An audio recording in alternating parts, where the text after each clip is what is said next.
And now to what's considered the most important release from Microsoft in more than a decade. This morning, the software giant launches its newest operating system. It's called Windows 7.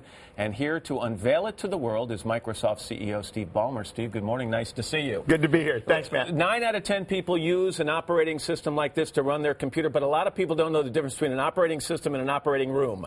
So let's keep this simple. Yes, okay? sir. All right. So why is this different? Why is this important? You have over the world hundreds of millions of people every year buying PCs. We just wanted to make them simpler, faster, more responsive. As compared to Vista, which was not the rave success it might have been. You weren't all that happy with it. Some users weren't happy with it. They said it's clunky. What's the biggest difference between Vista and Windows 7? Well, I think the number one thing, Vista, hundreds of millions of users, most of them very, very happy.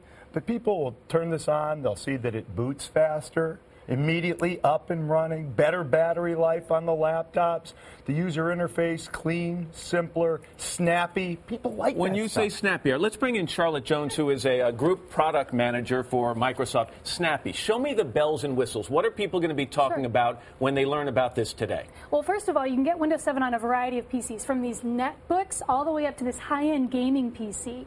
And it's coming out on new PCs all the time. Let me show you this brand new one. You have to be careful not to accidentally recycle this puppy. Look at that. Oh, wow. That is thin. Thinnest laptop ever. That is really thin. It's brand new today. That's the Dell Adamo XPS. Right. Pretty light, too, Matt. Okay. It's very amazing. light. The way people use computers today is very different than the way they used them 2 years ago and 5 years ago and 10 years ago. And this PC is a great How's this going to help them with that? This is a touch PC. This is the Sony Vaio L. And Windows 7 comes enabled with touch already, so these kinds of programs are going to work great right out of the box.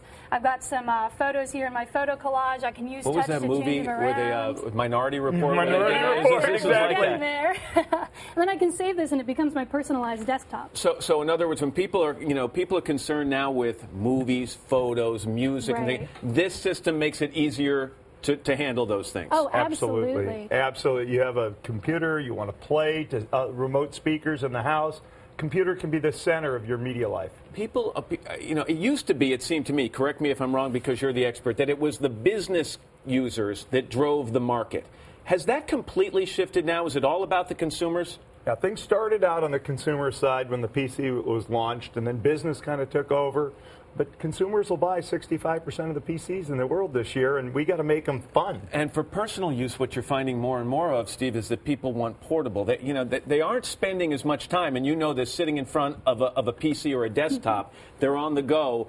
Portability, is that the entire wave of the future? Portability from the very smallest, but hey, maybe you want to put one in the kitchen. We got that for you. You want to put one next to your television set, so you can get the internet on your TV, or the very small ones. But sticking on that subject, and I'm going to bring up some names here you don't want to talk about all that much, all right? Are you worried that the day is coming here, and it's not too far in the future, that people are going to not need the Windows system because they're going to get all their computing needs handled on an iPhone with all those applications? I think when it comes time, people need and like big screens. For watching television, people like bigger screens. For reading, for writing. So there's going to be a mix. People are going to have intelligence in their PC and in their phone, also important, and in their TV. When I looked at what Charlotte just did here with the touch screen and she moved things around, it's got the wow factor. It's got the technology. The fact of the matter is, though, when people talk about the company Apple, they say it's a cool company. It's a cutting-edge company. You've got to compete with that as the CEO of Microsoft. Are you envious about the image they've created?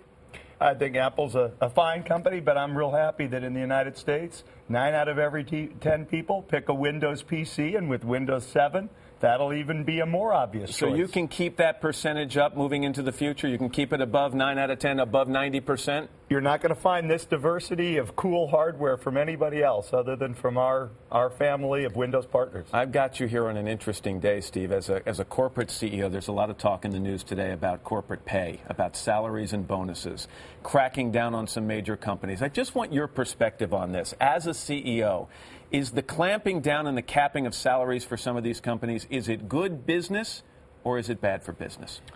Because of the government's involvement in the companies, I think you just got to think about it as an anomaly, and then it's a question of government policy. In general, I think the market works pretty well. but these are companies where the market wasn't working, I guess, quite as well, and government did get involved. So in other words, what you're saying is that the government can have its say right now, but then down the road it's going to go back to the free marketplace and the government's got to step out. I'm not a policy maker, Right. but I know that these are exceptional cases and exceptional times. Exceptional day for you guys at Microsoft as you launch Windows 7. And Steve, it's nice of you to do it on the show. We appreciate it. Pleasure to be here. Thanks, Good to Matt. see you. All right. Appreciate it. By the way, we should mention that Microsoft is part owner of MSNBC.com. Important to get that out.